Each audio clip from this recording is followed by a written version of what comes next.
যেহেতু জাতীয় নির্বাচন, সেখানে তরুণ প্রজন্মের প্রতিনিধি হিসাবে যেহেতু ছাত্রদল এখানে অবশ্যই সম্মুখ সারিতে ভূমিকা পালন করবে, আমরা সে ধরনের প্রস্তুতি নিচ্ছি। ধন্যবাদ। সিপাহী জনতার বিপ্লবের ফলে সেদিন বাকশাল মুক্ত হয়েছিল বাংলাদেশ, এবং তারই ধারাবাহিকতায় বহুদলীয় গণতন্ত্র প্রবর্তন করা সম্ভব হয়েছিল, এবং সেটি করেছিলেন শহীদ রাষ্ট্রপতি জিয়া রহমান।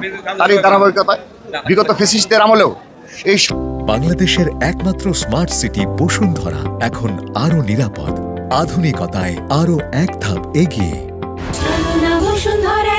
17.5 বছর বিএনপি নেতৃত্বেই এদেশে আবারও গণতন্ত্র পুনরুদ্ধার প্রতিষ্ঠা লড়াইয়ের সঙ্গে অব্যাহত ছিল, এবং তার পূর্ণতা লাভের ধারপ্রান্তে আমরা রয়েছি। এবং সে কারণে আজকের দিনটি সত্যিকার অর্থেই জাতির জন্যে খুবই গুরুত্বপূর্ণ। এবং এই দিনে আপনি দেখেন যে শুধুমাত্র বিএনপির নেতাকর্মী নয়, সাধারণ জনগণের ঢল নেমেছে এই শহীদ রাষ্ট্রপতি জিয়া রহমানের সমাধিতে। তারা শ্রদ্ধাভরে স্মরণ করছে, এবং আপামর জনগণ যারা কোনো দলীয় কার্যক্রমে নেই তারাও কিন্তু আজকে উপস্থিত হয়েছে। তো আমরা তার ধারাবাহিকতা রক্ষা করব, এবং জন আকাঙ্ক্ষাতে রয়েছে যে এই দেশে একটি নির্বাচনের মাধ্যমে গণতন্ত্র প্রতিষ্ঠা হবে, এবং গণতন্ত্রের মাধ্যমে সব কিছুর সুরাহা রাজপথে নয় আলোচনার মাধ্যমে হবে। সেই বিষয় সেই দিকে এই জাতি ধাবিত হচ্ছে, এবং সেটি জুলাই আগস্টে গণ অভ্যুত্থানের স্পিড।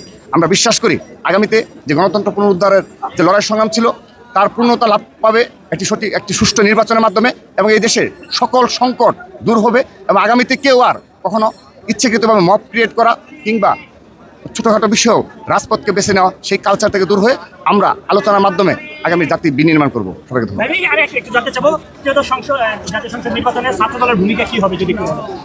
আমরা ছাত্র সংগঠন হিসাবে শিক্ষা প্রতিষ্ঠান ভিত্তিক আমাদের কার্যক্রম অব্যাহত রয়েছে।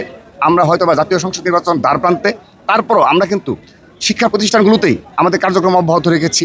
আমাদের সাংগঠনিক কাঠামো দান করা থেকে শুরু করে বেশ কিছু কর্মসূচি চলমান রয়েছে সারা দেশব্যাপী।